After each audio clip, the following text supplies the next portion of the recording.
Existe um detalhe curioso sobre o dinheiro. Ele é, ao mesmo tempo, uma das coisas mais desejadas e uma das mais mal interpretadas da história. Ele gera debates acalorados, conflitos, paixões, guerras e, ainda assim, pouquíssima clareza. Muitos têm medo de falar sobre riqueza porque acham que Deus condena o dinheiro.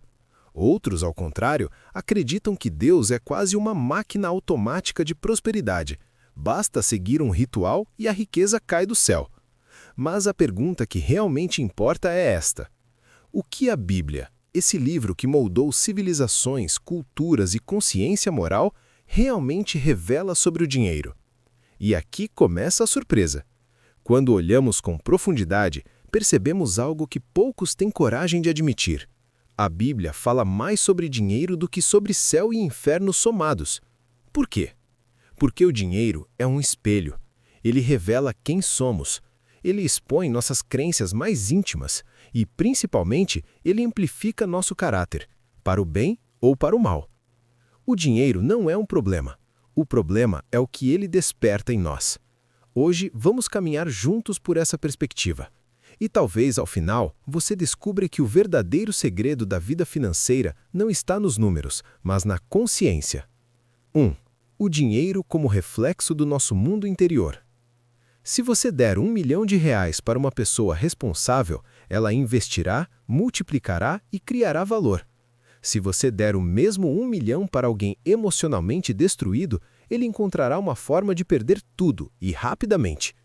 O dinheiro não muda as pessoas, ele revela, ele apenas amplia aquilo que já estava escondido.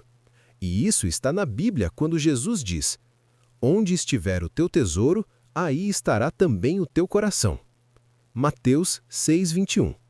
Em outras palavras, se você quer saber o que alguém ama, observe como essa pessoa usa o dinheiro. Ele nunca mente. A Bíblia não trata o dinheiro como vilão, trata como indicador. O mal não é o dinheiro, é a ilusão que ele cria. Poucas frases bíblicas foram tão distorcidas quanto esta. O amor ao dinheiro é a raiz de todos os males. A maioria das pessoas lê isso como se estivesse escrito: o dinheiro é a raiz de todos os males. Mas não é o que o texto diz. O dinheiro não é mal. O que é mal é a ilusão de que ele pode substituir Deus, substituir a paz, substituir o propósito. Dinheiro é uma ferramenta, assim como um martelo. Mas veja, um martelo pode construir uma casa ou quebrar tudo. Depende das mãos que o seguram. A Bíblia nunca condenou a riqueza, condenou a idolatria, a falsa crença de que dinheiro é salvador. O problema não é possuir, é ser possuído. Por que a Bíblia fala tanto sobre riqueza? Jesus contou 38 parábolas. Quase metade delas tratam direta ou indiretamente de dinheiro, administração ou propriedade. Isso não é coincidência, é propósito. Porque nada testa tanto o caráter quanto o dinheiro. Ele testa nossa disciplina, ele testa nossos medos, ele testa nossa generosidade, ele testa nossa capacidade de confiar. Quando lidamos com dinheiro, lidamos com nossa própria humanidade. E é isso que Deus quer transformar. O trabalho, a primeira lei da riqueza. Há uma crença silenciosa na mente de muita gente, a ideia de que prosperar é de alguma forma algo sujo, que riqueza é sempre sinal de ganância, que pobreza é sempre sinal de humildade. Mas observe o Gênesis. A primeira coisa que Deus faz com o ser humano é dar-lhe trabalho. Colocou o homem no jardim para o cultivar e o guardar. Gênesis 2:15. O trabalho apareceu antes do pecado. O que veio com o pecado foi o suor excessivo, o desgaste, o peso. Mas trabalhar é divino. A Bíblia valoriza profundamente o esforço. O trabalhador é digno do seu salário. Lucas 10:7. Trabalho não é punição, é expressão de propósito. E o propósito é sempre o solo onde floresce a prosperidade. A mordomia, o princípio que molda todo o resto. Aqui está uma das ideias mais revolucionárias da Bíblia sobre dinheiro. Você não é dono de nada, você é administrador de tudo. Do Senhor é a terra e tudo o que nela existe. Salmo 24:1. Isso muda completamente a perspectiva. Se você é dono, você protege. Se você é administrador, você multiplica. Se você é dono, você teme perder. Se você é administrador, você foca em fazer render. A mentalidade de mordomo liberta você do medo e ativa a criatividade. Essa é a lógica da parábola dos talentos. Deus não recompensa quem guarda, ele recompensa quem multiplica. A psicologia da riqueza e a armadilha da escassez. A Bíblia diz: assim como o homem pensa em sua alma, assim ele é. Provérbios 23, 7. A pobreza muitas vezes não começa na carteira, começa na mente. Pessoas com mentalidade de escassez vivem dizendo: nunca vai dar, eu não posso, isso não é para gente como eu. Rico só fica rico porque rouba. Essa mentalidade paralisa, sabota, destrói oportunidades. E o dinheiro, quando aparece, simplesmente confirma aquilo que a pessoa já acredita sobre si mesma. Você nunca superará uma limitação externa sem antes superar uma limitação interna. E a Bíblia oferece um antídoto, a mentalidade da confiança. Confiar que Deus é fonte, confiar que Ele abre portas, confiar que existe abundância no reino. A dívida é um dos maiores predadores do tempo. A Bíblia é direta. O devedor é escravo do credor. Provérbios 22, 7. Dívida não é apenas um problema financeiro, é um problema psicológico. Ela rouba a liberdade, ela rouba o sono, ela rouba o futuro antes mesmo de acontecer. E aqui está algo que poucos percebem. A dívida não rouba apenas dinheiro, ela rouba tempo.